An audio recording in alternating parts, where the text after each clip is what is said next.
Salut la gang de Riders, aujourd'hui au podcast, on fait un show 100% motocross avec un vrai de vrai. Un vrai de vrai, c'est le cas de le dire, Ben. On reçoit un ancien pilote de moto, DG de la FQMHR. Je vous parle de Benoît-Gilles Depont. Et là, si vous voulez vraiment savoir ce qui se passe au Québec dans l'industrie de la moto et ce qui s'en vient dans le futur, reste avec nous. On commence ça tout de suite après ceci. Dan.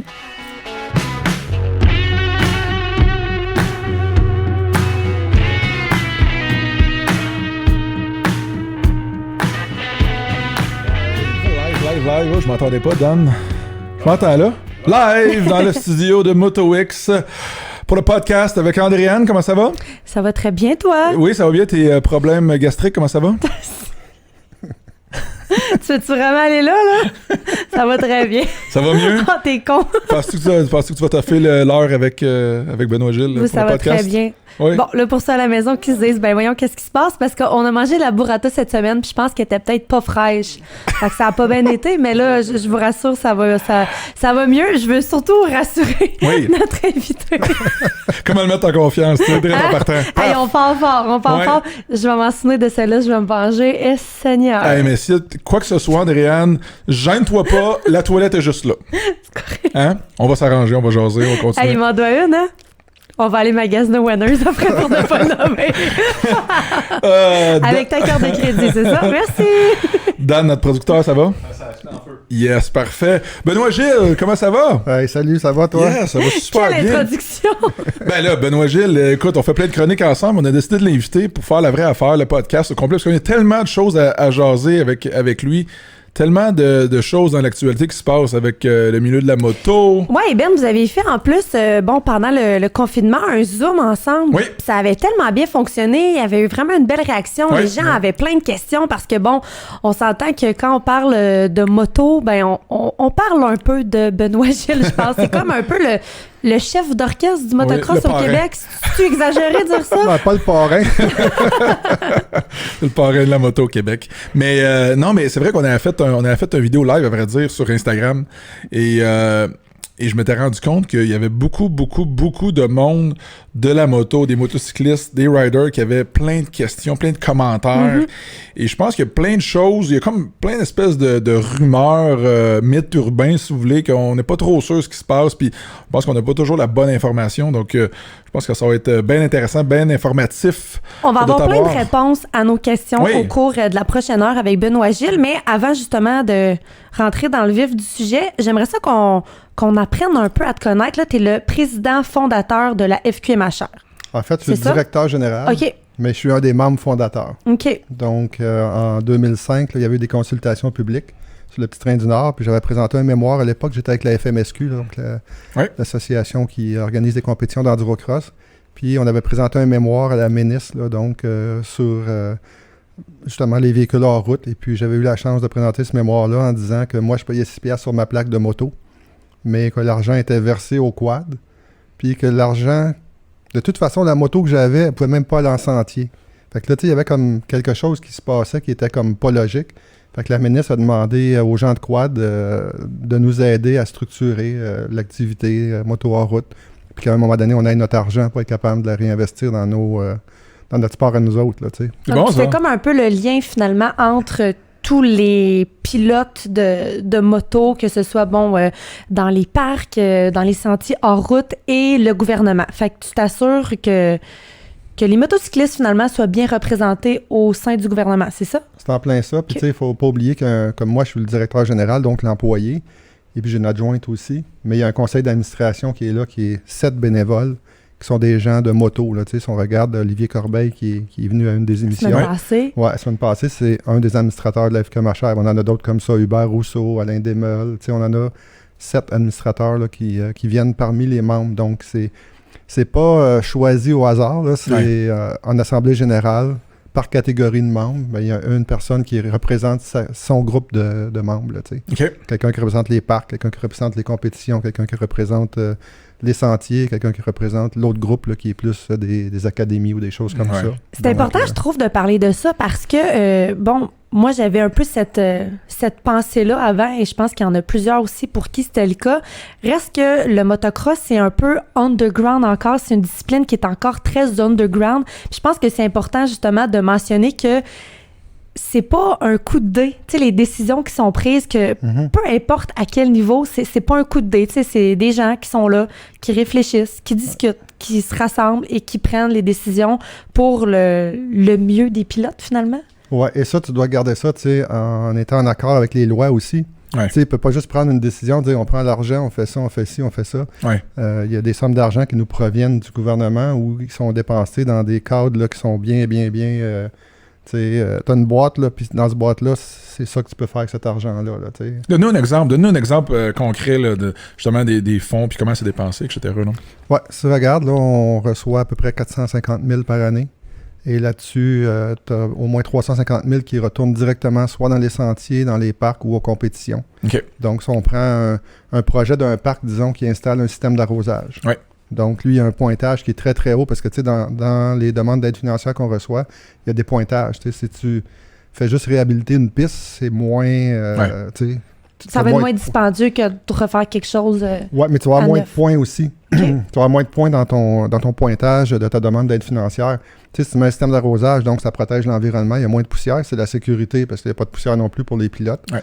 Donc, tout ça, ce projet-là passe en avant de d'autres projets. Tu sais, fait que c'est... système d'arrosage, c'est un des projets les plus cotés, mettons, quand tu en reçois un. Là. Et en même temps, j'imagine que ça incite les propriétaires de parcs, justement, à tout le temps, tu sais, vouloir upgrader leurs installations puis offrir encore mieux aux pilotes. Oui, exactement. Tu sais, as des pistes, là, comme je regarde, on avait une petite piste à Jerrytown. Cette année, ils ont rajouté une piste pour les jeunes. T'sais, l'année passée, ils sont partis avec un terrain. Ils ont eu un terrain octroyé par la ville. Dans cette petite ville-là, il y avait comme un comité d'activité. Le comité d'activité a été l'organisme qui chapeaute ces gens-là. Puis, ils ont eu de l'aide financière pour créer la piste l'année passée principale. Cette année, ils ont eu de l'aide financière pour faire une piste pour les jeunes. Donc, cool. Tu sais, comme tu dis, les propriétaires de pistes gardent des projets d'année en année, déposent des demandes d'aide financière. C'est sûr que, qu'il y a un budget à un moment donné qui atteint une limite. C'est sûr qu'on n'a pas, on peut pas dépenser plus que ce qu'on a. Toi non plus, tu n'en imprimes pas de l'argent. Non. On aimerait ça. On aimerait tout ça, mais c'est pas possible. Ouais. Mais tu sais, c'est très rare quand même qu'il y ait des demandes d'aide financière qui sont refusées, mais ça peut arriver. Et l'argent vient de où exactement? Quand l'argent que vous avez du gouvernement, finalement, ça vient de où, ça? C'est fédéral ou provincial? C'est provincial et l'argent vient de ta plaque de moto. Oh! Donc, toi, on va dire... Les gens qui achètent, pour plaquer finalement sa moto? Oui, toutes les motos plaquées hors route. Oui. Donc, tu as une contribution de 21 $ qui est chargée quand tu prends ta plaque de moto. Qui est dans le montant. Oui. Là-dessus, tu as 1 $ qui va à la fonde, à la protection de la fonde. Tu as 5 $ qui va à l'infrastructure, au ministère des Transports pour des projets que tu peux déposer ensuite aussi. Puis il y a 16 $ qui revient directement aux fédérations sportives, que ce soit le quad, la motoneige ou la moto hors route. OK. Fait que tu comprends bien, là, ces plaques-là sont pas payés dans le beurre, là. C'est ça sert concrètement à quelque chose. C'est plus motivant, c'est plus le fun de payer ses plaques. Quand on sait que finalement, cet argent-là revient dans les coffres de l'industrie de la moto, des pistes et tout ça pour le bien de tout le monde, finalement. Fait que c'est un peu comme un principe d'utilisateur-payeur, tu sais, parce que tu payes, le gouvernement prend l'argent, et en fait, c'est la SAC qui prend l'argent. Après ça, ça va au Conseil du Trésor, ça va au transport, et ça nous est transmis. Donc, nous autres, on analyse à tous les ans. Le transport nous remet un fichier là, qui vient de la SAC où on analyse les motos. Et on sépare les motos des quads, puis on dit, il y avait tant de motos cette année, le gouvernement nous envoie un chèque de tant de motos fois 16 $. Hey, on parle des plaques, des stats, puis tout ça. Comment tu vois ça, toi, les ventes de motos au Québec par rapport aux autres années? Est-ce que ça augmente, ça descend? Qu'est-ce qui se passe avec ça présentement? C'est sûr qu'il y a eu une grosse baisse après le salon de la moto, là, quand la pandémie est arrivée. Mais actuellement, les ventes ont augmenté de 300 %. Ah ouais? Hein? Ouais. Il n'y a plus rien nulle part, apparemment. Là, tout a été... vendu. Je parlais à un père qui m'a appelé hier, justement. Lui, il dit, regarde, avec la pandémie, j'ai acheté 2 motos à mes enfants parce que c'est un sport individuel. J'en fais où?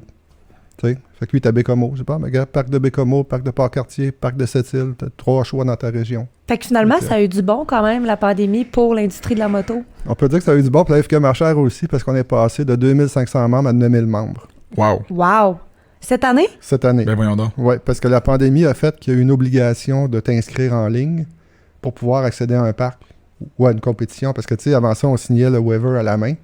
Et là, tu vas vite un peu pour le monde. Donc, oui? le monde qui arrivait sur le circuit pour s'inscrire à une course ou juste en faire comme ça pour la journée, devait signer une décharge, finalement, de risque. Ouais. Et ça se faisait évidemment à l'inscription à l'entrée. Donc là, maintenant, on sauve cette étape-là, finalement. Oui, on sauve cette étape-là en s'inscrivant en ligne. C'est gratuit. Une fois, pour l'année. Très cool. Puis que tu as 35 parcs, tu as plusieurs associations de compétition. Donc, tu remplis ça une fois. Le parent, pour le consentement parental, c'est le parent qui crée le compte. Ouais. Le compte, même, tu peux rentrer tes membres de famille dedans, inscrire tout le monde. Tu n'as pas besoin de créer un compte par personne, c'est un compte par famille. Donc, c'est vraiment c'est gratuit. Là, moi, je suis une fille de challenge. Tu as dit 9700 membres à date cette année? On est rendu à 9000 à peu près, oui. Bon, hey, on monte ça à 10 000, gang! Ouais. on se vit sur vous. Comment on fait pour être membre? Là? Comment ça fonctionne si jamais il y en a encore une fois qui nous regardent et qui se disent « Hey, je suis pas membre encore. » C'est le temps, là. Sur le site Internet, tu vas au bas de la page, créer un compte, tu crées ton compte, tu rentres tes informations et puis tu t'inscris. Si c'est pour les gens de sentier, ils font la même chose, sauf qu'au lieu de juste s'inscrire parc récréatif, ils vont acheter un droit d'accès, soit journalier, séjour, qui est 3 jours, ou saisonnier, et circuler en sentier. Là. Puis combien ça coûte d'être membre de la FQMHR? La membre parc récréatif compétition, c'est gratuit. Oh! On aime ça, c'est gratuit. Ouais, et si tu vas en sentier, si tu prends une passe journalière, c'est 30 $. Tu prends une passe de 3 jours, c'est 50 $. OK. Ou saisonnière, qui est du 1er mai au 30 novembre, c'est 145 $. OK. Donc, on l'a ici en visuel, les gars. Regardez, c'est pas compliqué. Là. Le site de la FQMHR, on descend vers le bas. Devenez membre. Donc là, moi, mettons, là, je fais pas de compétition dans les sentiers. Donc là, je cliquerai sentier. Puis là, on a comme plein d'informations. Descends directement en bas. Au bas de la page. Enduro. Plus bas. Ah, regarde ici, créer un compte. Et voilà. Donc, c'est quand même très, très simple. fqmhr.qc.ca. Ouais. Ou sur l'application aussi. Sur l'application, tu cliques sur... il t'emmène directement au site Internet aussi. Donc, c'est assez génial. simple. Ouais. Très, très cool. Donc, gang 10 000. Let's go. On y va. Absolument. Et moi, je voudrais parler un peu de ce qui se passe justement avec l'actualité, le COVID, etc. Je pense que le on s'est rendu compte un petit peu que la FQMHR est venue un petit peu nous aider nous représenter avec le gouvernement, tout ça, quand c'était le temps de négocier justement la réouverture de tout ça. C'était pas évident. Et ça allait tout bas de côté, mais finalement, vous étiez là. Puis je pense qu'aujourd'hui, on peut... Vous dire merci. On peut les remercier. Je pense qu'ils ont fait toute une job. Vous avez mis un peu de pression pour justement que le gouvernement se penche là-dessus. Parce que moi, si je me souviens bien, quand le gouvernement a annoncé que, on pouvait recommencer à faire quelques sports, il avait mis une liste de sports et évidemment, la moto était pas là-dedans. Donc là, il y a bien des gens qui chialaient sur les réseaux sociaux et avec raison. Là, je veux dire... faire de la moto dans un sentier avec un masque d'en face, c'est pas qu'est-ce qui est le plus dangereux au niveau de risque de contagion. Là, peut-être qu'on pognait ou donnait ça à un écureuil ou à un arbre, sinon, fait que je pense que vous avez travaillé très, très fort justement pour faire valoir les droits des motocyclistes. En fait, au début, il y a eu une initiative par quelques organismes membres de la fédération qui ont créé un petit comité. Ils ont commencé à travailler sur un plan sanitaire. Après ça, ceux qui avaient été embauchés, là, qui est SNC-Lavalin. Là, tu parles de propriétaires de pistes qui se sont rassemblés et disaient il faut faire quelque chose, il faut faire valoir nos droits, finalement. Oui, parce qu'en fait, notre lobbyiste, nous autres, nous avait dit ça va sortir à un moment donné qu'il va y avoir un décret puis on va sûrement passer dedans. Mais il y a quand même des gens, la FQMHR, un membre qui a décidé, avec d'autres pistes, de travailler sur quelque chose. Et il avait travaillé sur un plan sanitaire, donc développer un plan sanitaire pour la réouverture des parcs et tout ça. Ouais. Et SNC-Lavalin nous a dit ce plan-là doit être présenté par la fédération. Donc, le plan est revenu à la fédération. Là, on a créé un comité avec nos organismes membres, des comités des membres du conseil d'administration. Il y a eu un comité COVID-19. Et à partir de là, on a travaillé sur une solution. Donc, on a préparé un plan sanitaire. Ouais. Après ça, on a préparé de la signalisation qui allait avec le plan sanitaire pour mettre dans les parcs. Et on a déposé ça au gouvernement. Sauf qu'on n'a jamais eu de réponse. On a envoyé nous autres une lettre officielle à la ministre et puis on n'a jamais eu de réponse. On a eu juste un courriel avec un décret dedans qui disait « Je pense que vous faites partie du décret ». Donc, en même temps que le golf, si tu lisais... quand le golf a ouvert, on pouvait ouvrir en même temps. Sauf qu'on n'a pas été avisé par personne. On a reçu un décret par quelqu'un au ministère qui nous a dit vous n'avez pas été nommé, mais vous faites partie du décret. Ah, donc, c'est le fun, hein? C'est pas fâchant pantoute. C'est ça. Fait qu'il y a un paquet de monde qui ont passé dans le décret, puis il y en a qui ont été surpris parce qu'ils savaient comme pas. T'sais, nous autres, on est arrivés, puis on aurait pu ouvrir la journée même. Fait qu'on a ouvert comme 2 jours après. Là, en recevant le décret, on l'a analysé avec des avocats, puis on dit, ouais, vous faites partie de ça. Histoire de communication encore avec le gouvernement, mais ça me fait penser à l'histoire de Pro-X Saguenay. Le circuit qu'il y a là-bas. Puis mais lui, il avait ouvert puis s'était fait fermer, c'est ça l'histoire. Est-ce que ça avait sorti sur Facebook et là, ça avait créé des vagues parce que là, tout le monde disait « Wow! Enfin, le premier circuit qui réouvre, c'était tôt quand même en avril, je pense. Ouais. Et là, tout le monde se demandait « Ben voyons donc comment... » il a fait pour faire réouvrir sa track. Tous les autres promoteurs, les autres propriétaires de pistes vraiment se grattaient la tête. Écoute, t'as fait quelque chose que nous autres, on n'a pas fait, ça c'est clair, puis c'est quoi, tu sais. Et finalement, avec les vagues que ça crée, je pense qu'il a reçu une lettre pas longtemps après pour se dire que finalement, non, il pouvait pas rouvrir. Eux autres, aurait été mieux de rien dire à personne parce qu'ils avaient réussi pour une raison de sécurité, parce que chez eux, ça circulait partout, à part sur la piste. Et là, les propriétaires, ils se plaignaient que les gens circulaient chez eux. Oui, c'est ça. Lui a déposé une demande en disant, pour un aspect sécuritaire, on voudrait réouvrir la piste. Ils ont eu l'autorisation. Et puis là, quand les autres parcs ont su ça, ils ont tous déposé une demande. Et là, lui, il y a eu une révision qui a dit non, finalement, tu peux pas ouvrir. Non, morale de l'histoire, la prochaine fois, parlez-en pas sur les réseaux sociaux. Non, c'est ça qui est arrivé, c'est que tout le monde qui avait commencé à faire de la moto sur les terrains privés, les pits de sable, les trucs comme ça. Et il y avait vraiment un problème de sécurité, c'est ça que le propriétaire là-bas me disait. Donc, il y a eu une permission de la ville a fait, OK, ça a du bon sens, vous devriez être ouvert, service essentiel, une piste de motocross quand même pas mal cool. Saguenay-Lac-Saint-Jean, Rock, ça c'est sûr. Et c'est ça, donc il a ouvert pour... il a annoncé qu'il ouvrait, pas longtemps après, il a refermé sans jamais vraiment ouvrir le circuit, il a dû rouvrir. Et là, ça a été la déception pour tous les fans de moto sur Facebook. Tout le monde, écoute, il allait de son analyse et c'était un peu frustrant. Tout ça, mais finalement, au bout de la ligne, les pistes de moto ont réouvert en même temps que les golfs.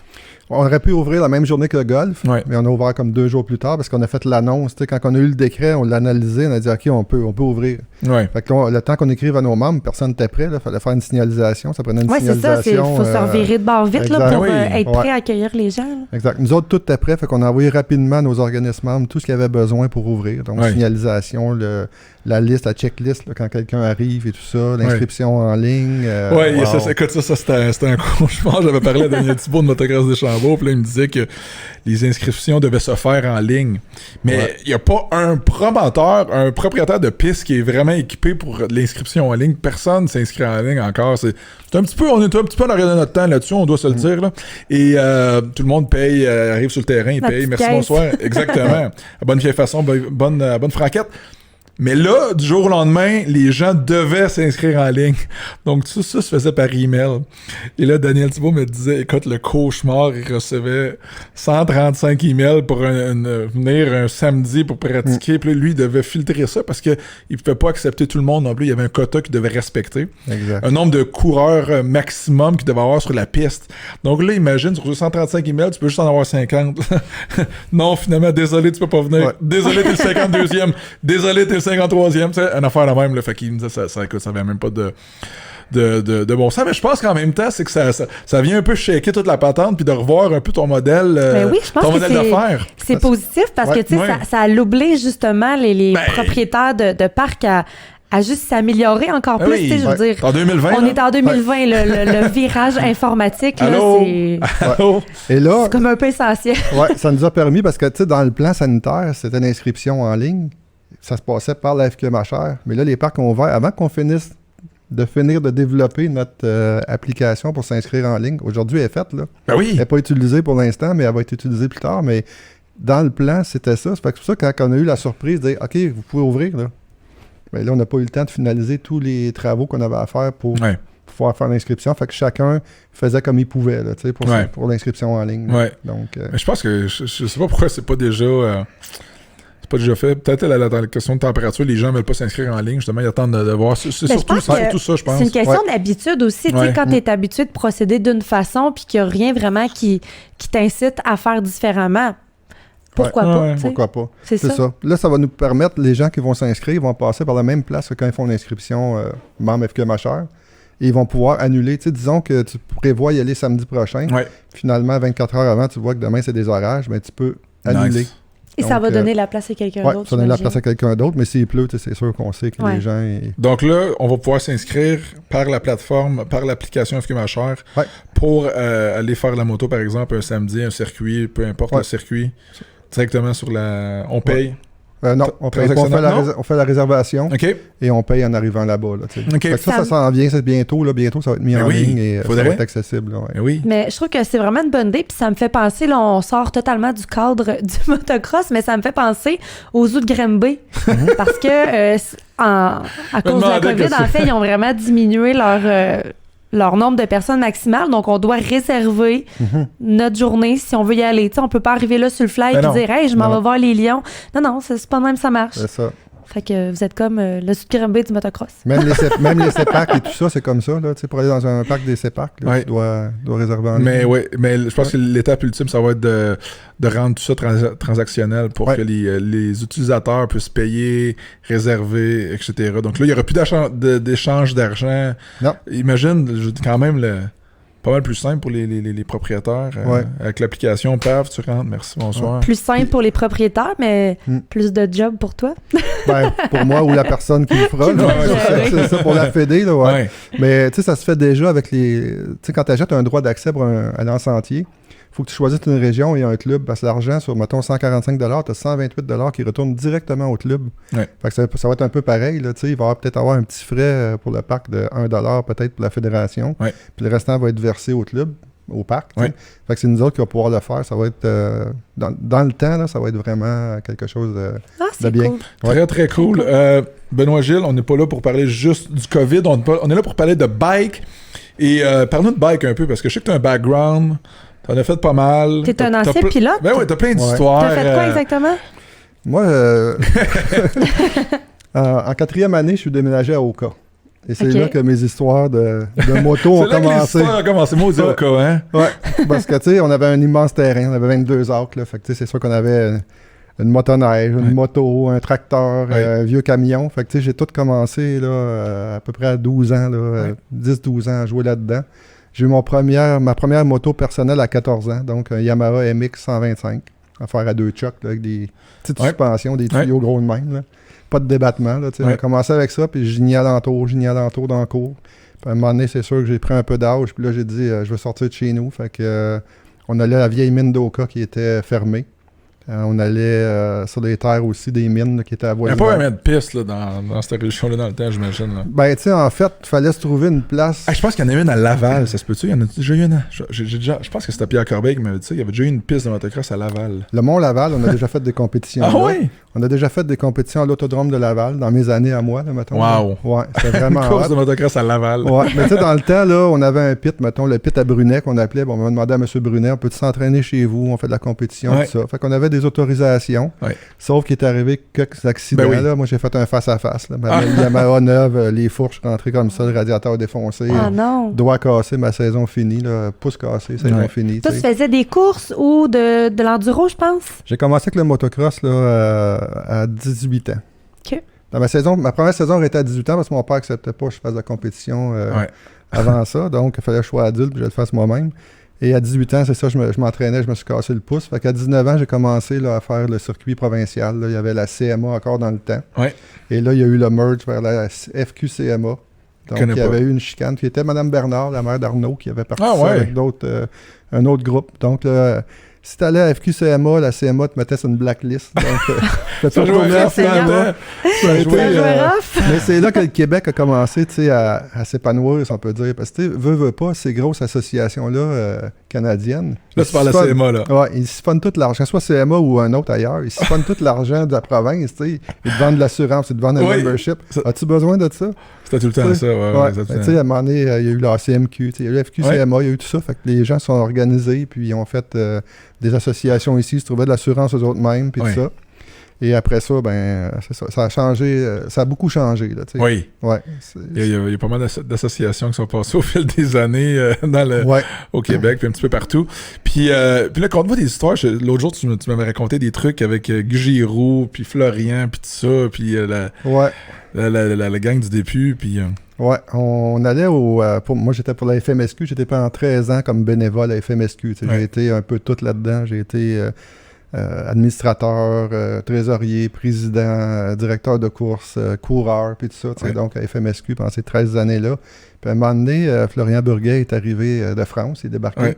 Puis j'étais avec Guy Giroux, puis on s'en allait à Québec pour aller au salon de la moto. Juste parenthèse, Florian, c'était le directeur général chez KTM Canada. Okay. Ouais. Il arrivait d'Europe. Il travaillait là-bas, je pense, déjà chez KTM. Donc, il était arrivé ici pour ouvrir la franchise KTM. Il n'y avait rien encore au Canada de KTM. Là, on recule il y a quoi, 15 ans peut-être? Ouais, il y avait son boss qui était Mario Lajoie, qui était là avant Florian. Florian arrivait au niveau marketing. Ouais. Après ça, il y a eu le poste de directeur général quand Mario est parti, mais c'est ça. Puis là, Guy... Notre Guy Giroux national. C'est drôle, il a dit... Toi, le français, là, si t'es un champion de quelque chose, là, on te ramène pas de Québec. Parce qu'il dit que chaque Français est champion de quelque chose dans son pays. Mot du français. Guy avait dit ça, puis Florian, non, c'est un gars qui est vraiment humble, vraiment un chic type. Là. Il est parti ailleurs maintenant, il travaille, je pense qu'il est en Autriche maintenant. Je pense qu'il est retourné en Europe. Il s'est promené, il était chez Bombardier, il travaillait, il s'est fait recruter par la Californie pour travailler pour la marque là-bas au KTM en Californie. Ouais. Et à un moment donné, il faisait l'aller-retour Montréal-Los Angeles tous les mois, puis là, il est retourné en... Je pense qu'il est en maison mère sûrement. Donc, c'est un top. Ouais, c'est un top, exactement. En tout cas, c'est un chic type. Moi, j'ai eu des bons moments avec lui, là, puis c'était de voir notre Guy Giroux qui a dit... ça sa langue dans sa poche, lui, d'abord. Ça se passait au fameux salon de la moto. Ouais, exactement. Fait qu'on a amené Florian, puis on l'a ramené. Donc, ça a bien été avec lui. Ça a bien été. Il a passé le test.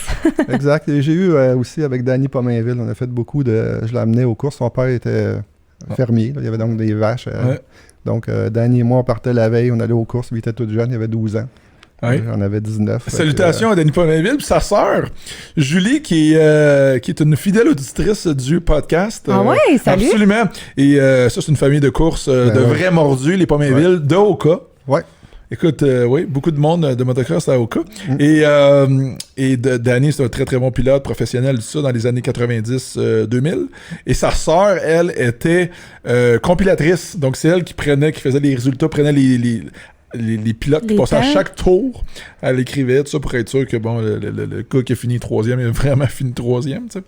Et elle a fait ça pendant des années, dans les années 80 encore. Ça, c'était avant qu'il y ait les systèmes informatiques. Là. Oui. Tout à interne. Exactement. Il y avait 2-3 filles sur une plateforme. Ils prenaient un truc. Des marqueuses qu'on appelait. Des marqueuses. Des marqueuses. Puis là, eux autres, tous les pilotes passaient puis ils marquaient les numéros. Il fallait pas qu'elle se distraite. Non, c'est ça. À chaque tour. J'aurais pas pu faire ça. Il faut qu'ils écrivent les numéros. Il y a des ordinateurs qui prennent les temps, les tours, etc. Là, le problème, c'est que tu as des gens qui font prendre un tour. Ouais. Fait que là, tu marques les numéros 25, 12, 15. Là, t'as 42, mais lui, un tour en retard. Ouais. Fait que là, c'est tout ça. C'est un casse-tête. C'est un casse-tête. Puis là, quand on avait une journée de boîte, les motos étaient couvertes de boue.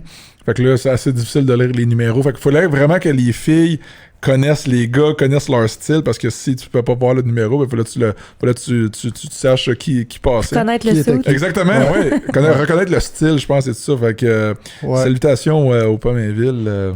Fait que ça, après mon époque motocross, là, j'ai pris une petite pause, tout le monde s'achète une maison, des enfants, tout ça. Fait que, mais pas longtemps, après ça, je suis revenu comme à l'enduro-cross. Ah, ça revient, on dirait, ça revient tout le temps, c'est comme une maladie, c'est le motocross. On guérit pas de ça. Ben c'est ça, il y a combien de monde qui laisse ça pour, c'est ça, obligation, maison, si, ça, puis finalement, comme d'années plus tard, ils reviennent, ou des fois avec leurs enfants. Ouais, exactement. C'est cool, ouais. Fait que c'est ça. Après ça, je suis revenu à l'enduro-cross. Mon fils était assez vieux, mon plus vieux pour en faire. Ouais. Donc, on l'a emmené, on allait en Ontario, au Québec, un peu partout, là, d'en faire. Puis, c'était vraiment agréable. Le FMSQ, c'est une belle gang. C'est une belle gang.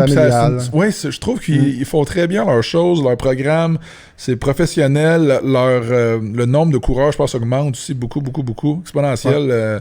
C'est des courses de sentier, mais il y a comme une popularité, vraiment. C'est plus relax, un peu comme atmosphère. Un petit peu moins compétitif. Je sais pas, il y a quelque chose... Pas moins compétitif, parce que c'est des courses à longue haleine. Oui, tu sais, quand tu es en pro, là, c'est 2h30. Puis si tu arrives à... Mettons que le tour est 20 minutes du tour, puis tu arrives à 2h29 et 29 secondes, faut que tu repartes pour un autre tour. Fait qu'il y a des courses qui durent presque 3 heures. Là. Aïe, aïe. Puis ça va quand même à fond de train. Là, moi, j'aurais envie d'aller aux toilettes. Qu'est-ce qu'ils font? Je sais pas. Ben, ils se pissent dessus. Bon. Non? D'après moi, non. Pas vraiment, parce que tu C'est pas les coureurs de F1 qui font ça? Oui, ben oui. Peut-être, ouais. Faudrait demander au Dumoulin, qu'est-ce que vous faites quand vous avez envie d'aller aux à Guy toilettes? Giroux. Oui. Est-ce que, d'après moi, Guy s'est déjà pissé dessus en course, pendant 2h30 de temps, là? D'après moi, il se laisse aller. Je sais que Warren Taxter... Vas-y, Guy, dans les commentaires, on veut savoir si tu pisses dessus pendant les courses. Il y avait une compétition qui s'appelle le Paris Dakar, qui est en Ontario. Ouais. Puis Warren Taxter, qui est un vieux de la vieille, là, lui, il se mettait une sonde. Ben voyons. Ouais. Fait qu'il y a un point de réalité. Un petit fil qui dépassait à côté de l'exhaust. Mais il était pas jeune, fait que probablement qu'il avait besoin d'aller pisser souvent. Lui, il se mettait une sonde avec un sac, puis go. Ben voyons. Ça. Non, mais tu sais, quand tu pognes des bosses, ta vessie sensible, là, c'est désagréable, Colin. Moi, je me laisserais aller. Mais ça, c'est des courses de 12 heures. Hey, on est rendu là. Non, mais là, écoute, il te reste 1 heure à faire, puis t'as envie de pisser. Ouais. Déjà, tu crotté, t'as de la boîte, t'as chaud dessus, tout ça. Personne ne va s'en rendre compte. Ben non, mais c'est ça, tu sais. Ouais. Ça m'est jamais arrivé, mais en tout cas. Peut-être que ça arrive à des gens, peut-être. Ça, Dan, j'ai comme l'impression que la promo, ça va être direct ça. Ça va être l'histoire de pisse. Salutations à tout le monde qui a envie de pipi présentement. Mais ouais, c'est une très très bonne histoire. Wow, écoute, hey, on a le segment réseaux sociaux, avec la pro des réseaux sociaux. Et on a des questions, on a plein de petits trucs comme ça, des photos, je pense. On peut y aller avec... Ben là, en partant, on va plugger la page Facebook de la FQMHR. Si vous êtes un pilote de moto, vous devez aller aimer la page de la FQMHR. Il y a vraiment plein d'informations. Je suis pas mal certaine que si vous avez des questions, peu importe, en lien avec la moto, vous allez trouver réponse là-dessus. Il y a plein de photos aussi. Et Ben, toi, t'avais des vidéos aussi, surtout. Des vidéos, très beaux vidéos en plus. Ouais. Bon, là, il y a... Au très beau podcast, les vidéos, là, MotoX. Du podcast de MotoX que vous pouvez retrouver. Et toi, Ben, tu avais sondé nos auditeurs. Tu avais des questions du public. Absolument, absolument. J'avais des questions du public. J'ai demandé aux gens si ils avaient des questions pour notre ami Benoît Gilles. Et une des questions ici qu'on a reçues de notre ami Gilles Brown, il dit « À quand un budget pour avoir quelqu'un qui passe dans les parcs pour la sécurité des riders pour pas qu'ils se reproduisent des bêtises humaines comme il est arrivé à Tring Junction. » Et là, on fait une petite mise en situation, mais à Tring Junction est arrivé un accident avec un jeune pilote de quoi, une dizaine d'années peut-être? 9 ans, oui. T'es plus au courant que moi du truc, mais il s'est fait atterrir dessus carrément par un autre pilote, plus vieux, je crois. Oui, c'est ça. Donc là, il fait référence un peu à ça. Je pense que la différence d'âge de pilote peut-être, et de là peut-être l'importance d'avoir...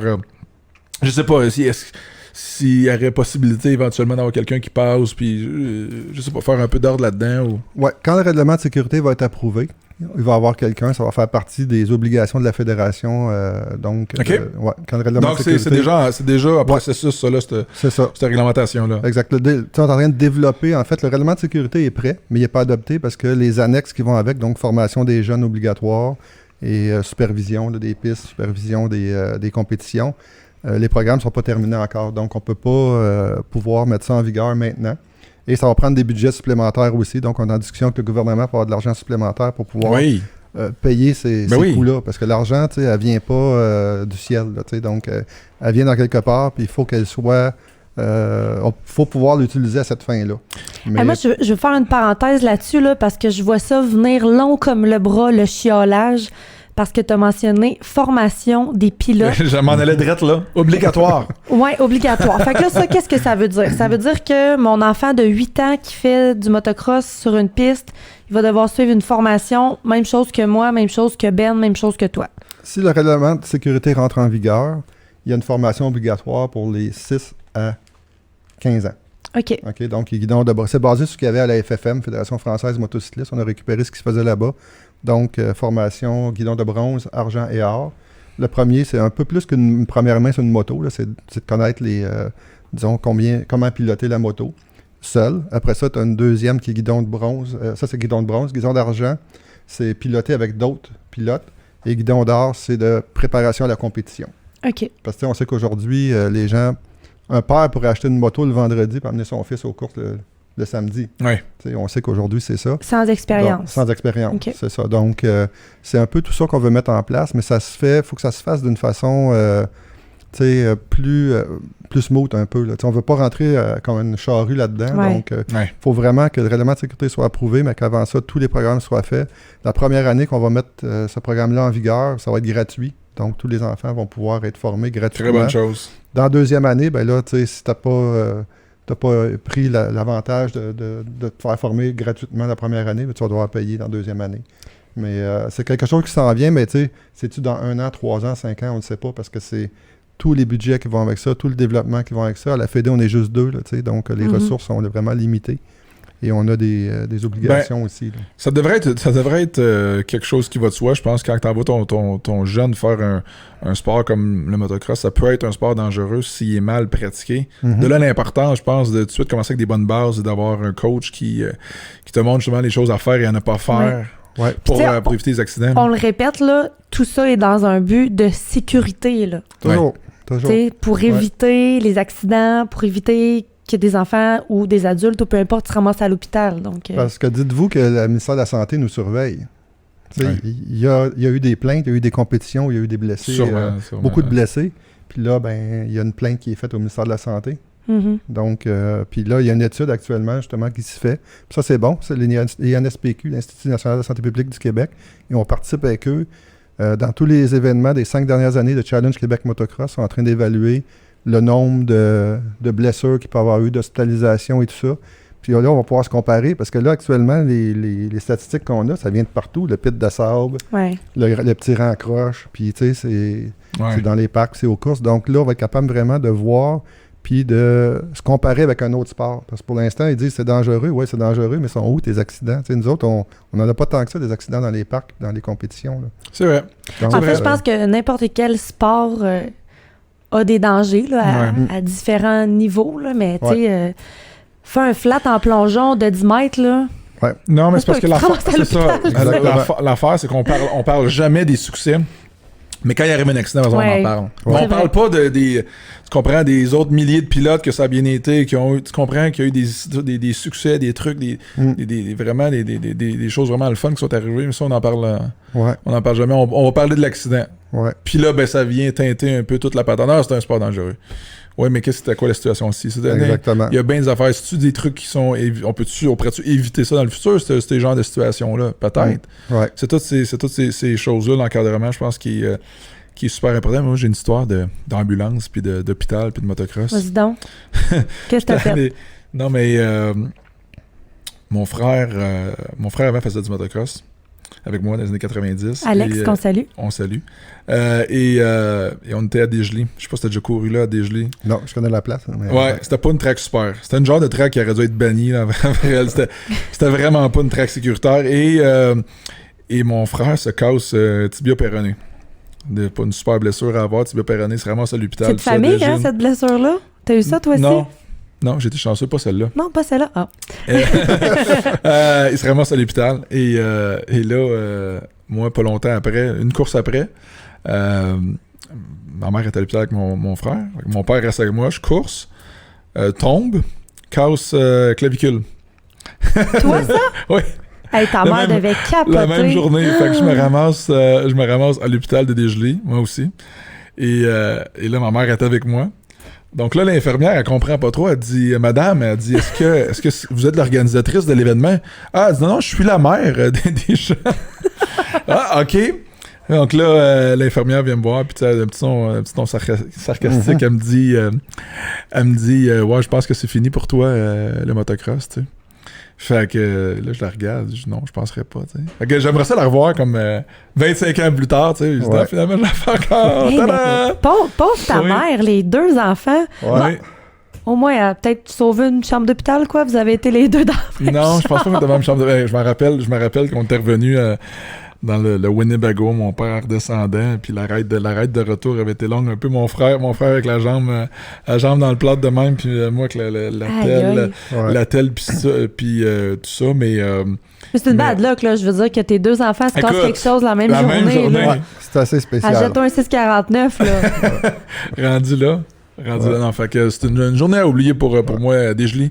Il y en a plus pour les gens qui veulent savoir. Il n'y a plus de course à Desjolies, ça fait longtemps. Mais pour répondre à Gilles, en tout cas, c'est qu'on est en charge avec ça. Le règlement de sécurité va faire qu'il va y avoir de la supervision qui va être plus importante. Oui. Là. Mais actuellement, quand même, il y a un règlement de sécurité qui existe, oui. qui est remis à chacun des organismes. Et eux autres, ils ont des responsabilités, ces organismes-là, envers le règlement de sécurité. Ils doivent en prendre connaissance, puis ils doivent suivre les règles. Ouais. Donc, puis je pense aussi que c'est la responsabilité un peu de tous et chacun. Tu sais, je veux dire, oui, vous avez une responsabilité, les propriétaires, les employés des parcs ont des responsabilités, mais je pense qu'en tant que pilote aussi, on a une responsabilité de peut-être prendre connaissance justement de ces règles de sécurité-là, puis de prendre connaissance que, hey, on n'est pas tout seul, tu sais. Ouais. Dans un parc, quand tu arrives, il y a une arche de signalisation, puis justement, tu as le code de conduite du motocycliste est là, donc en plusieurs points, puis tu as tous les règlements, donc sur l'équipement, comment tu dois te comporter, puis tout ça.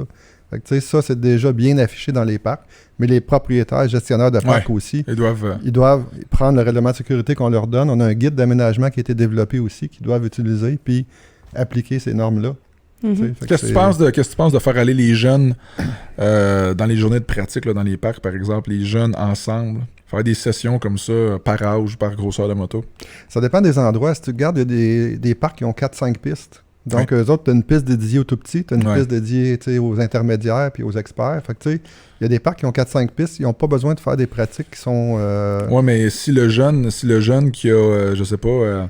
13 ans, puis c'est déjà une bombe, lui, sur une 80cc, il n'a pas le goût de pratiquer dans la piste d'intermédiaire, le goût de pratiquer dans la grosse piste. Là, il faut que tu fasses des pratiques qui sont un peu plus sélectives, là, tu sais. C'est ça, c'est touché, c'est bien du cas par cas, parce que, tu sais, je veux dire, moi, je débute en moto, là, je suis pas très bonne, sauf que si je vais avec des plus jeunes de mon calibre, ben on s'entend que ma moto est vraiment plus lourde que leur moto, fait qu'il arrive quelque chose, ma moto tombe, elle écrase le petit, tu sais. Fait que, c'est-tu l'âge, c'est-tu la grosseur des roues, c'est-tu la force de la moto, c'est-tu les compétences, les capacités physiques, tu sais. Il y a comme tellement, j'ai l'impression, de paramètres qui entrent en ligne de compte que vous pouvez pas juste faire, bon, ben toi, t'as tel âge, tu vas là, toi, t'as tel âge, tu vas là, ou y aller avec les grosseurs de roues, ou peu importe, tu sais. De là, le règlement de sécurité avec le certificat d'aptitude, ça va être excellent, parce que là, tu vas avoir le guidon de bronze, argent ou or. Et ça va déterminer le type de moto que tu peux conduire et le type de piste où tu peux circuler. Okay. C'est un peu... En France, c'est comme ça. Là, en France, tu n'arrives pas à une track de motocross, ton père a acheté la moto le vendredi et tu vas rouler. Tu as vraiment besoin d'un certificat d'aptitude, il faut que tu suives une formation. Et là, cette formation-là te permet de dire tu peux conduire une moto de telle grandeur, puis tu peux aller sur telle piste. Okay. T'as tes cartes. C'est intéressant. Comme un gars de construction. Il y a ses cartes, puis il peut entrer sur le chantier. Hey, j'ai une autre question de Martin Vaillancourt. Celle-là, on salue Martin. J'aimerais savoir pourquoi certains propriétaires de tracks de motocross, la plupart, entre parenthèses, acceptent pas les VTT, car j'aimerais aller à d'autres pistes que celles de Saint-Jean-de-Dieu. OK. C'est sûr qu'ils peuvent toujours aller à Mont-Laurier et à Saint-Marcel. Mais la problématique, c'est qu'il y a un fabricant maintenant qui fait des quads sport. Des quads? Oui. Et Yamaha? Oui, Yamaha, qui est le seul qui a encore un donc c'est en voie d'extinction, tu me dis, là. Un peu. Et aussi, la plupart des gens ont comme modifié leur moto, leur quad, en fait, pour aller faire du flat track, parce que là, le flat track est très populaire, là, que ce soit dans plusieurs associations, dans plusieurs parcs. Et il n'y a pas assez de gens qui pratiquent encore le quad MX. Donc, je pense qu'il y a eu une baisse. Je pense que c'est plus ça. Ben, la plupart ils ont modifié aussi leur véhicule. Ben, il y en a beaucoup qui ont changé là, du 4 roues aux 2 roues. Mais tu en as d'autres qui ont gardé leur machine, qu'ils ont modifié pour faire des courses de neige l'hiver, pour faire des courses de flat track ou quelque chose comme ça l'été. Et la communauté, mettons, MX en 4 roues, elle a beaucoup baissé. L'autre chose, il y a le bruit. Je parlais avec un propriétaire de piste en m'emmenant parce que cette question-là avait été posée. Et, tu sais, moi, lui, il me dit, quand il y a des plaintes chez eux, c'est parce qu'il y a des 4 roues qui ont roulé dans la journée. Maudit 4 roues. C'est plus bruyant un 4 roues que... C'est plus lourd. Ça a besoin de plus de force. C'est plus bruyant, oui, honnêtement. J'imagine que ça doit scraper un peu plus la piste aussi, là. 4 roues, ça scrape toujours bien plus que 2 roues, non? Ça, c'est sûr que si ça, c'est le genre d'affaires qu'on veut pas dire, là, mais si on se dit les vraies affaires... Non, mais le monde de motocross, ils disent tout à ça. Les maudits 4 roues, ils font des pistes partout. Ça revient tout le temps à ça, finalement. Ils scrapent la piste pour les motocross. Mais c'est sûr que si tu vas à Saint-Marcel ou tu vas à Mont-Laurier, c'est des pistes anglaises. Ils sont solides comme de l'asphalte, tu sais, t'as pas de problème, là. Mais si tu vas à Extown ou à une autre place où ça créait vraiment des problèmes, là, l'entretien est à peu près 4 fois plus important après qu'une une pratique de 4 roues a eu lieu. Là. Donc, il y a des coûts associés à ça. Là, la population baisse. Ouais. Fait que, à un moment donné, le parc, il faut qu'il soit capable d'être rentable. Oui, c'est ça, exactement. Ouais. Fait que c'est un peu ça, là, tout ça. OK. Ouais. OK. Moi, j'en ai une bonne question. Question du public de moi-même. Là, on parle depuis tantôt motocross, le sport. Est-ce que tu penses qu'un jour, ça va se ramasser aux Olympiques? Ouf! Wow! Ben, il y a quand même le motocross des nations qui existe, qui est un peu nos Olympiques, si on peut dire. Le golf est aux Olympiques, si je ne me trompe pas? Bonne question. Il n'y a pas de... Oui, mais il n'y a pas de sport motorisé encore aux Olympiques. Mais quand même, tu sais, si tu regardes... Pourtant, ça prend des capacités physiques. Oui, mais le sport n'est même pas reconnu. Le sport, c'est même pas un sport, justement. Ouais. Le motocross n'est pas reconnu comme un sport encore. C'est quoi, c'est un loisir? Benoît Gilles, qu'est-ce qui se passe avec ça? Là? Comment ça, c'est pas encore reconnu? C'est sûr que si on regardait, juste pour répondre à ta question, là, il y a le motocross des nations où toutes les nations sont représentées. Kevin Benoît a déjà tiré le whole shot devant des... Ça, c'est en Italie, là, le truc qui nous avait parlé en Italie. Exactement. Non, c'est vraiment bon. Fait que, tu sais, il y a quand même, si on peut dire, nos petits Olympiques. Pour l'endurocross, pas l'endurocross, mais l'enduro, tu as la même chose. Tu as des 6 jours d'enduro qui se font un peu partout dans le monde, là, annuellement. Fait que, tu sais, le trial aussi, tu l'as. Fait que, tu sais, il y a, sans avoir nos Olympiques à nous autres, tu as la FIM, qui est la Fédération internationale de motocyclistes, qui organise des championnats du monde et des choses comme ça qui sont pour nous autres, là, tu sais, pour nos disciplines à nous autres. Là. Puis il y a les X-Games, ces affaires-là, pour ce qui est plus du freestyle. Oui, exactement. Qui est sport extrême, un petit peu plus. Mais tu sais, comme je parlais un peu tantôt, une fédération reconnue, mettons, par le ministère d'éducation, de loisirs et sport, tu sais, c'est plus simple parce qu'ils n'ont pas de moteur. Tu sais, si tu regardes l'athlétisme, tu regardes le soccer, c'est ça. Le basketball, tu sais, eux autres, ils ont un ballon, ils ont un... Tu sais, c'est simple, là.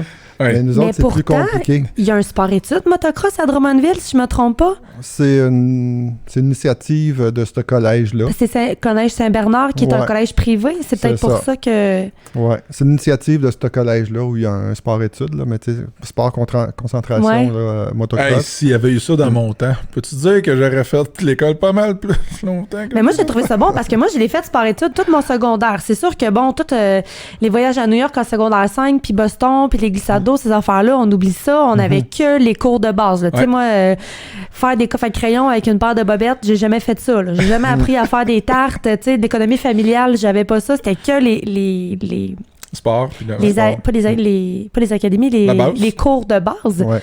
Mais il fallait quand même, tu sais, je pense que moi, dans le temps, c'était 72% là, de moyenne dans maths, français, anglais. Okay. Fait que, tu sais, les jeunes qui étaient peut-être moins bons à l'école, mais qui étaient très bons dans leur sport, ils savaient qu'ils devaient au moins avoir la note de 72 pour poursuivre, tu sais. Fait que moi, j'ai adoré, honnêtement. Là. Demain matin, c'est sûr, si mes enfants excellent dans un sport puis ils ont de l'intérêt pour ça, moi, ça a été vraiment une très, très belle expérience. Puis tu sais, je me dis justement, pour des enfants comme toi qui n'avaient peut-être pas tant à l'école, ben si un sport-études avait existé... On va en organiser un Trois-Rivières ou quelque chose. Il n'y en a pas dans le... Académie Les Estacades.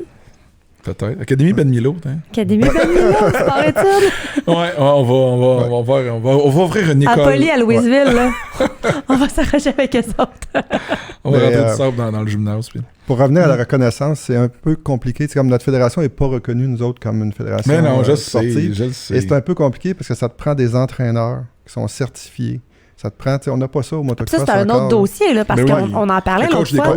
Nous, en patinage artistique, il faut être PNCE, qui est le programme national des entraîneurs. Il faut avoir nos cours, nos cartes avec ça. Ouais. Ensuite de ça, il y a la Fédé Skate Canada, là, c'est une autre chose. Puis, c'est une couple de milliers de dollars, là, être coach. Puis, tu sais, t'es checké à toutes les années, puis il faut payer. Non, mais c'est une bonne chose. C'est une bonne chose parce que... Oui, parce que ça l'encadre. Ça l'encadre vraiment. T'es sûr de ne pas tomber sur un clown, tu comprends, qui coach n'importe qui, des jeunes enfants, puis il est là parce que le propriétaire, il manquait une personne. Puis là, hey, toi, viens ici, t'as déjà fait du VC, je sais comment ça marche, parfait, tu vas coacher des jeunes de 4 ans aujourd'hui. Je pourrais devenir coach de motocross si je voulais, là. C'est ça qui est bizarre, pareil. Tu sais, on parle d'un sport motorisé, là. Ouais. Tu sais, c'est quelque chose, puis l'autre jour, je donnais des cours, puis la madame, elle vient me voir. Elle me dit, Ben, elle dit, tu charges donc bien cher. Ben là, je dis ça dépend. Je dis ça bien. Par rapport à qui, ça? Mais ça dit, j'étais dans une autre école de moto pour les jeunes. Elle dit, ça coûtait pas mal moins cher. Ben, je dis, c'était qui le prof? Ah, elle dit, je sais pas trop. Elle dit, je sais juste qu'il manquait 2 dents. Ah, ben là. c'était un signe que, tu sais, ça va pas bien, là. Ouais. Je disais ça. Fait que là, elle a comme compris, ok, tu sais, finalement, t'es bien contente. Est-ce que ça s'en vient, ça? Ouais. Un encadrement peut-être auprès des écoles de moto ou des profs de moto? Là, on veut une reconnaissance du ministère, c'est sa première chose. Donc, on a embauché un lobbyiste qui travaille là-dessus. Là, on est en train de regarder les pour et les contre. Qu'est-ce que la fédération va devoir faire pour pouvoir avoir cette reconnaissance-là un jour. Donc, il y a un gros travail qui se fait par un lobbyiste. Là. On travaille ensemble, on parle au téléphone, on échange et on sort les faiblesses, les forces et les faiblesses là, de tout ça. Là. Donc, on est en train d'analyser ça. Ça va être présenté aux membres du conseil d'administration en septembre, là, l'analyse qu'on a faite pour voir est-ce qu'on va vers ça et à quel moment on va vers ça. Ouais. Ce serait le fun d'en faire une espèce de suivi là-dessus. Oui, c'est certain. Un peu plus tard. Oui, ça en parlait plus tard. À savoir, on est rendu où avec ça, parce que moi, ça m'intéresse au bout. Puis je trouve que c'est un nonsense, tu comprends, d'avoir un sport comme ça qui est tellement dur physiquement, technique, tout ça, puis qu'il n'y ait pas de plus d'encadrement que ça pour la formation des jeunes, puis c'est tellement important. C'est que ça ferait beaucoup évoluer le sport. Juste d'un matin, ouvrir un sport-études, là. C'est sûr que... Puis ça me fait penser, c'est drôle, hein, parce que moi, où j'allais, il y avait un sport-études équitation. C'est pas un moteur, là, mais c'est un cheval, Colin, là. Ouais. Tu sais, je veux dire, ça revient. C'est une monture. C'est ça. C'est vrai. Mais tu as des pays où on voit ils mettent plus d'efforts là-dedans. Tu regardes la France, les équipes de France, là, soit au motocross ou au 6 jours, là, c'est fort. Là, mais il y a une unité, il y a un travail. Au Canada, on n'a pas ça. Là. Ils choisissent des pilotes. Il y a encore beaucoup de travail à faire. T'as pas une organisation en arrière qui prépare les pilotes autant que ce qui est fait en Europe là, pour... La FQMHR est là? Oui, au Québec. La FQMHR est au Québec, c'est ça. Mais tu sais, on est encore jeune. Là. On est dans notre 14e année, on arrive à notre 15e année. Tu peux pas tout faire, t'es tout seul au bureau, pauvre toi. Exactement. En tout cas, Morgane commence le secondaire dans 10 ans, fait que t'as 10 ans, Benoît Gilles, pour nous amener le sport. Yes. Hey, Andréane, le moment chaîne? Oui, le moment chaîne. Présenté par Silverwax, notre partenaire, on les remercie. Notre partenaire, Moment chaîne, à chaque émission, en fait, on demande à notre invité de nous partager un moment dans sa carrière, que ce soit peut-être dans ta carrière de bénévole ou au sein de la FQMHR, ta carrière de pilote de moto aussi. Bref, on aimerait ça que tu nous partages un moment où tu as brillé, un moment où tu t'es dit « Hey, ça, là, c'est le genre d'affaires que je vais me souvenir toute ma vie. » Tu sais, un beau moment en lien avec la moto. Le plus beau moment, c'est sûr, c'est la naissance de mes enfants, mais là, on va rester dans la moto. C'est vraiment quand on a obtenu la reconnaissance, à même titre que les autres fédérations sportives. Ça, c'est un moment de ma carrière à la FQMHR où c'est important. Tu sais, l'argent a déjà transité par... quand j'ai parlé tantôt du mémoire qu'on a présenté, notre argent transitait par la FQCQ, donc la Fédération de quad au début, et un chèque nous était remis. À un moment donné, on a obtenu la reconnaissance à même titre que les autres. Donc, on reçoit... J'ai reçu une lettre la semaine dernière du ministre des Transports, M. François Bonnardel, qui dit « J'accorde à votre fédération une subvention de 462 000 et des poussières. » Donc, avant ça, ça passait pas comme ça. Là, donc, finalement... ça a été un grand moment pour moi en tant que membre fondateur et directeur général de la fédération. C'est une avancée dans le sport, dans le sport du motocross. Très cool. Sans avoir la reconnaissance du côté du ministère de l'Éducation, Loisirs et Sports, on a quand même une reconnaissance du ministère des Transports où on est son interlocuteur. Comme on parlait, on parle au nom des motocyclistes. T'es le parrain, on l'a dit. T'es le parrain du motocross. Et ça, c'est en quelle année que c'est arrivé? Ça fait quelques années, je te dirais peut-être 3 ans, à peu près 3-4 ans. Là. Quand même, c'est assez récent. Oui, c'est assez récent, oui. Wow! Très, très cool, ça. C'est inspirant. On va essayer essayer de pousser ça encore plus. Les gens, la gang, allez vous inscrire si vous ne l'avez déjà. Si vous ne l'avez pas fait, fqmhr.qc.ca, le site web, allez downloader l'application FQMHR. Vous allez avoir plein d'informations pertinentes. Puis en fait, je pense que c'est important, on l'a déjà dit, je crois, lors d'une chronique que tu étais venu faire dans les émissions précédentes, mais je prends le temps quand même de le redire parce que je pense que qu'est-ce qui va faire en sorte peut-être que ça va être plus facile pour vous justement d'aller chercher toutes ces reconnaissances-là et de travailler encore plus à l'amélioration de la moto, peu importe la discipline, c'est un peu aussi les inscriptions dans le sens où j'imagine qu'aux yeux du gouvernement, c'est beaucoup plus... vous avez beaucoup plus de poids d'arriver puis de dire « Hey, regardez, on a... » Je dis un chiffre au hasard, là. On a 35 000 membres versus on a 3 000 membres. Tu sais, ça doit vous donner une certaine crédibilité d'avoir toujours de plus en plus. Tu sais, comme là, juste le gros boost de membres que vous avez eu cette année, ben j'imagine que ça va faire une différence là, dans vos prochaines négociations. C'est certain, parce que tu sais, il y a 25 000 motos immatriculées, plus ou moins, là, tu sais, au Québec, hors route. Donc, avant ça, notre taux de pénétration des membres, c'était 10 %. On avait 2500 membres. Là, probablement qu'on va finir l'année à 10 000. Donc, le taux de pénétration est beaucoup plus important. Là. Fait que là, ils vont dire « Ah oui, vous représentez vraiment la communauté des motocyclistes parce que, on va dire, tu sais, 40 % sont vos membres. Là, tu sais. Mais ça va augmenter aussi, tu sais, parce que c'est... Ça va augmenter. Depuis qu'on en parle dans le podcast, c'est sûr que ça augmente. Ouais. Puis on le voit avec la COVID, là, je peux te dire que la vente de droits d'accès en sentier, elle a comme vraiment augmenté. On a déjà dépassé le nombre de droits d'accès vendus à ce moment-ci de l'année. On arrive au mois d'août, là. Puis, tu sais, on a déjà dépassé ce qu'on avait vendu en fin d'année. On est passé au 30 novembre.